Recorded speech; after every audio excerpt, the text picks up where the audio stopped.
Welcome to Hard Talk. I'm Stiven Sakur. One of the world's most sensitive conflict zones is heating up again. Last month, Armenian and Azerbaijani forces clashed and at least 17 people were killed. It is the latest twist in the long-running dispute over Nagorno-Karabakh. Well, my guest today is Armenia's Prime Minister, Nikol Pašinyan. Is Armenia preoccupied with fighting old battles? Prime Minister Nikol Pašinyan in Yerevan, welcome to Hard Talk. Thank you. Hi.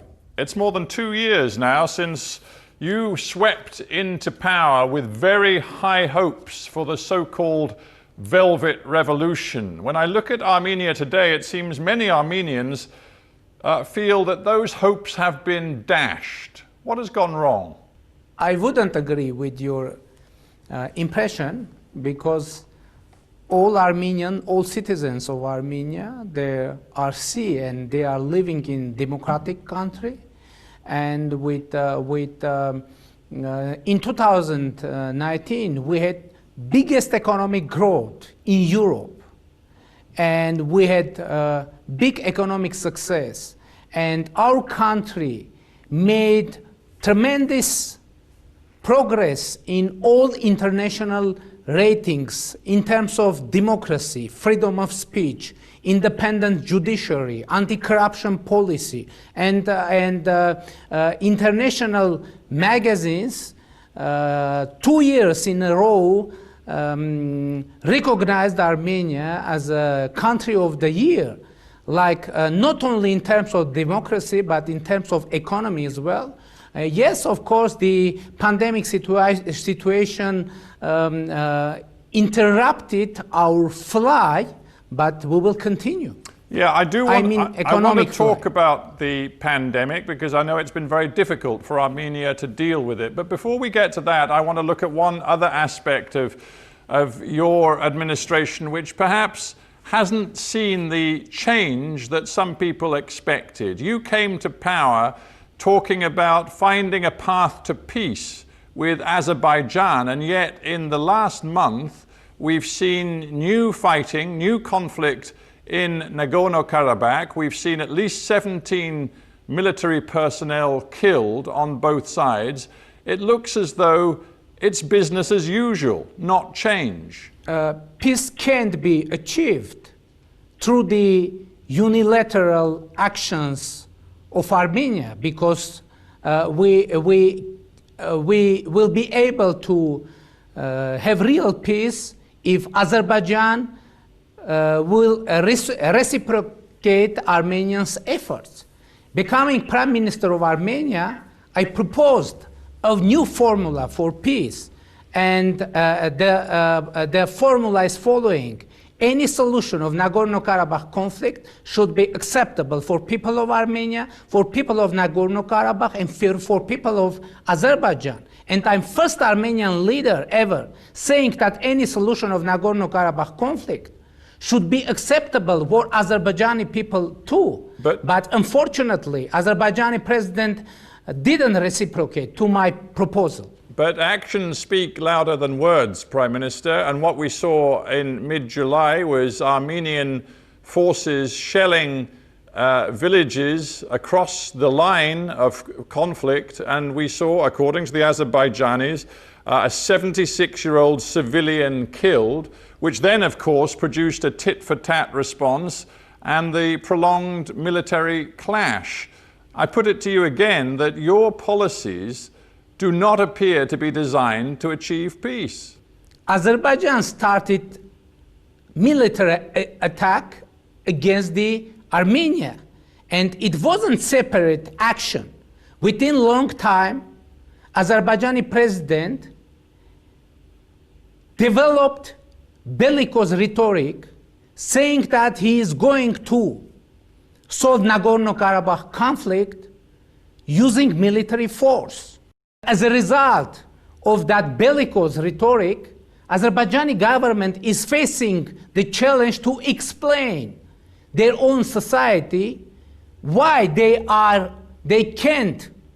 couldn't solve Nagorno-Karabakh conflict through force. you say that the Azerbaijanis started it, and they, of course, say that you started it. And I dare say I'm not going to resolve that on Hard Talk today. But what is quite clear is that you, over months, have taken a series of provocative actions which have heightened tensions in Nagorno-Karabakh. For example, why last year in August did you go to Stepanakert in Nagorno-Karabakh and make a speech saying Artsakh, which is what you call Nagorno-Karabakh, is Armenia, period, and then led a crowd in a chant, a nationalist chant of unification?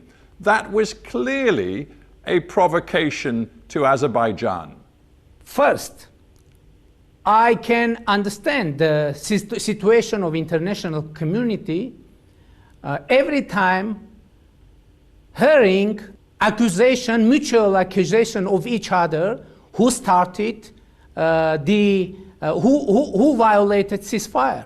That's why, and this continues again and again within long time. And that's why we're proposing to establish international mechanisms for ceasefire, for investigating ceasefire violations.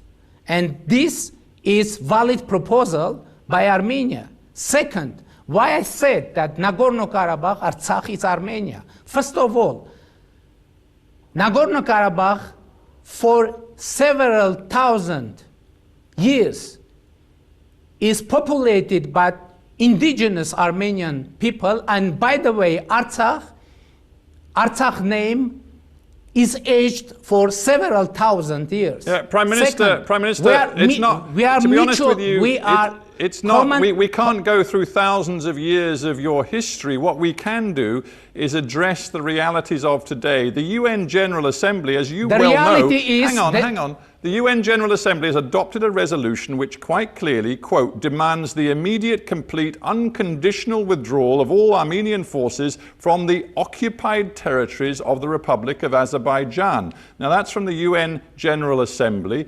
Under international law, your forces are a force of occupation. You choose to go there and talk about that territory being yours. You clearly are not a peacemaker.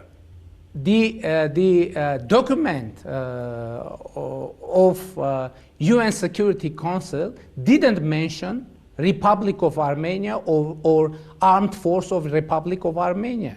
There is written about of Nagorno-Karabakh Armenians self-defending forces. It's first. Second, you proposed to look at reality. Reality is that in the moment of the start of this conflict, 18% of population of Nagorno-Karabakh were Armenians. And Azerbaijan tried to clean this land from Armenian, and conflict started from this moment. But my question, Prime Minister, is about how you make good on your initial promise to pursue peace. For example, I note that your government plans to build a new road from Armenia into Nagorno-Karabakh following a southern route which goes through a whole swathe of Azerbaijani territory. Now, a group of MEPs in Brussels who've looked at this plan and who specialize in Caucasus politics have described it as a violation of international law. It will symbolically entrench the illegal occupation of Nagorno-Karabakh. We very much deplore this initiative. Will you stop building that road? It isn't Armenian government to build any road in Nagorno-Karabakh. It's Nagorno-Karabakh government acting in the framework of interest of her own population. And you know, in Karabakh, people are living.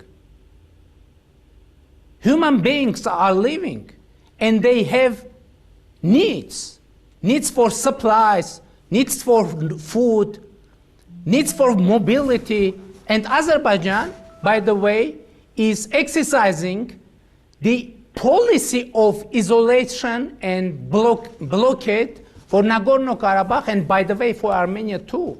Prime Minister, I began this interview by saying that you came to power with a revolution with very high hopes of change and reform. But on this issue of Armenia, its nationalist position on Nagorno-Karabakh, the strategy that you are pursuing, which looks, frankly, as though it doesn't have a meaningful peace element to it, you seem just like your predecessors. You don't seem any different. Where is the evidence that on this core issue for the Armenian people, you're bringing something different to the table?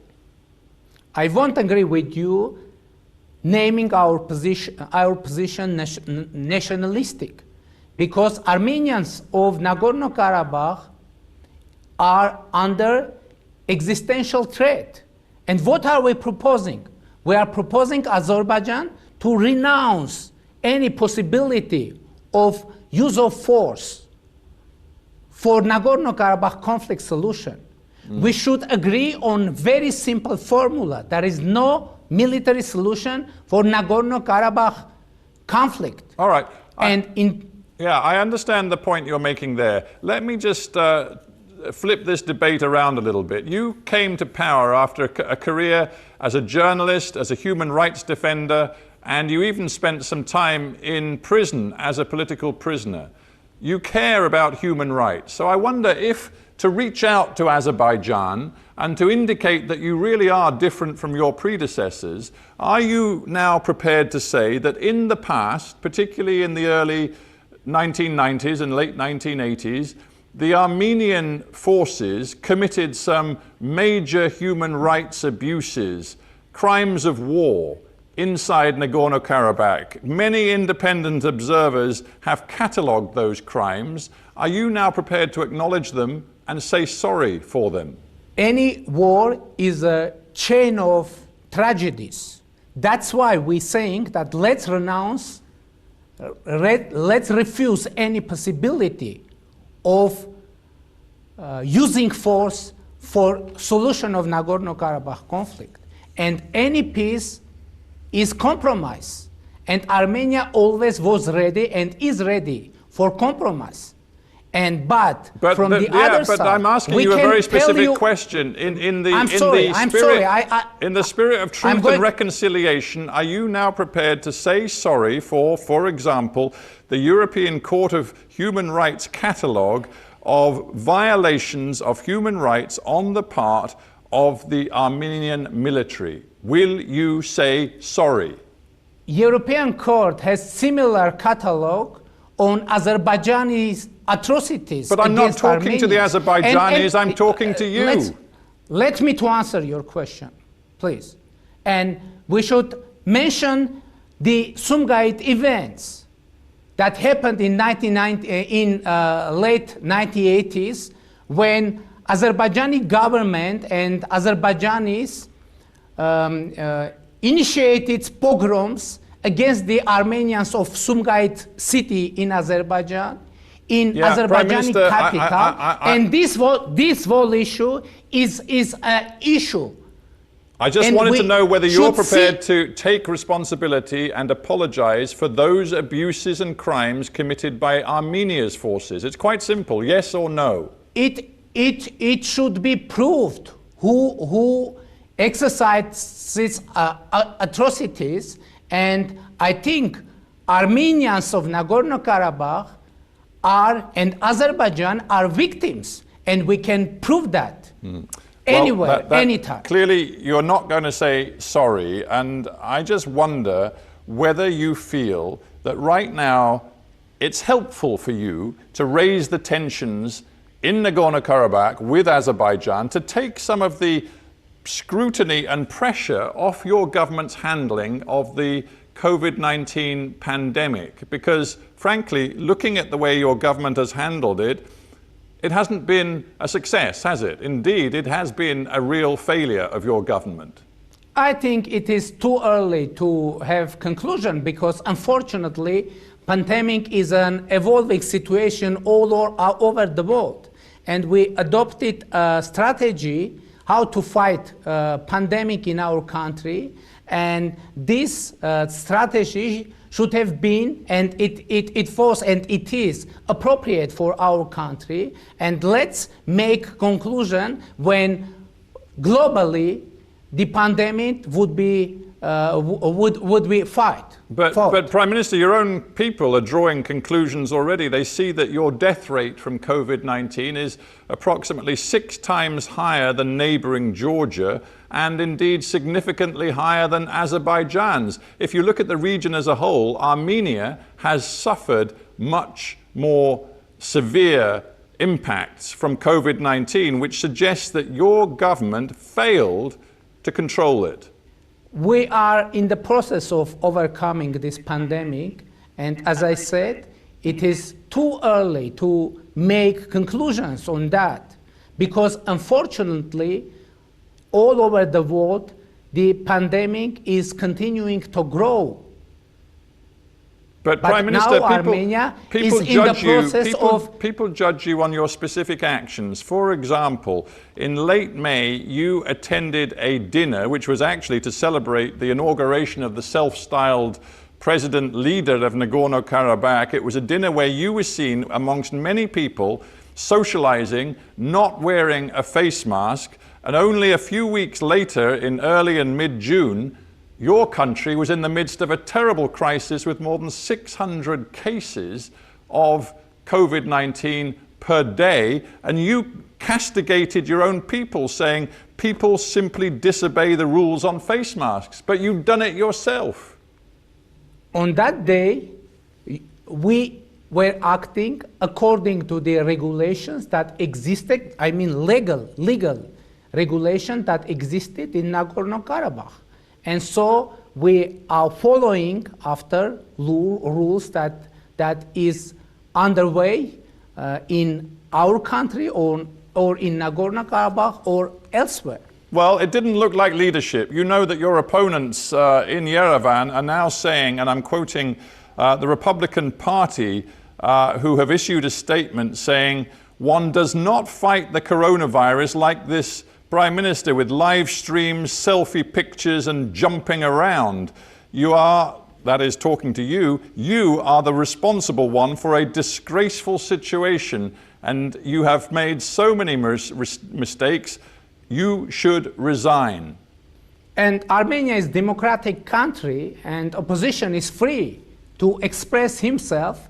And I'm very glad that now opposition in Armenia is acting much easily than before revolution. You talk of democracy in Armenia being strengthened under your administration, and I referred to your past as an independent journalist and a political prisoner. However, Human Rights Watch, in its report on your country in 2020, has concluded that investigations into past violence and excessive use of force by law enforcement remain very limited. Violence and discrimination based on sexual orientation and gender identity, discrimination against and segregation of people with disabilities, all of these things persist in Armenia today. Freedom House, renowned organization, announced in its report that Armenia made biggest 2 years progress in democracy, rule of law, human rights protection ever within the whole existence of that kind of report. Well, Freedom House, internationally recognized organization, said that Armenia made biggest progress ever within 2 years. Yeah, and I've just told you what Human Rights Watch have concluded. There are people inside your country who fear that your agenda right now isn't so much about rooting out corruption as hitting back at some of your political enemies, in particular the decision you've taken to suspend 3 judges on the Constitutional Court who were blocking investigations into ex-President Kocharyan. That looks politically motivated. Is that what's driving you right now? As far as Constitutional Court is concerned, I should stress that we tried to have Constitutional Court fully compliant with our Constitution because we had description of constitutional court in our constitution, but we had totally different constitutional court in reality. So we are going and we are doing that to have constitutional court fully compliant with our constitution. As far as criminal cases are concerned, or arrests, etc., I should stress that we have courts, we have investigation bodies, and we have prosecutor offices, and it isn't me to decide who should be detained and who should be released. Our purpose is rule of law, independent judiciary, and anti-corruption policy. And international community recognized our huge success on all those areas. Let me end, Prime Minister, with a strategic question. Armenia is in a tough neighborhood, and you basically have a strategic choice. You can continue to look to Moscow for your main partnership and alliance, or you can perhaps begin to look much more toward the European Union and NATO. The choice is yours. Which way are you going to take Armenia? Russia is a strategic partner of Armenia in terms of security. We are member of Eurasian Economic Union, which is economic union, and we have comprehensive and enhanced partnership agreement with European Union. And by the way, now European Union is our main partner in our reform agenda implementation. We have quite effective cooperation with NATO, and by the way, we are participating in peacekeeping mission in Afghanistan, in Lebanon, in Kosovo, Mali. But Prime Minister, we have let me stop you. Effective military let me stop you for a cooperation with second. United States too. Yeah, let me stop you for a second. Geopolitics involves some tough choices. If you really want to be close to the EU and NATO, you've got problems because you have a toxic relationship with Turkey right now, and you have a relationship with the United States which is troubled because you insist on maintaining trade relations with Iran when the Americans have asked you to impose sanctions upon Iran and you have refused. So you have choices to make, and I ask you again, is your fundamental choice to stay loyal to Moscow, or are you ready to embrace a different direction? Saying strategic partnership, that means it is for long time. But we have good relations with Iran, and we are doing our best to keep our good relations with the United States and with Iran, and in the same time be fully devoted to our international commitments. All right. Well, I appreciate your time, Prime Minister, and I thank you very much indeed for being on Hardtalk. Thank you very much.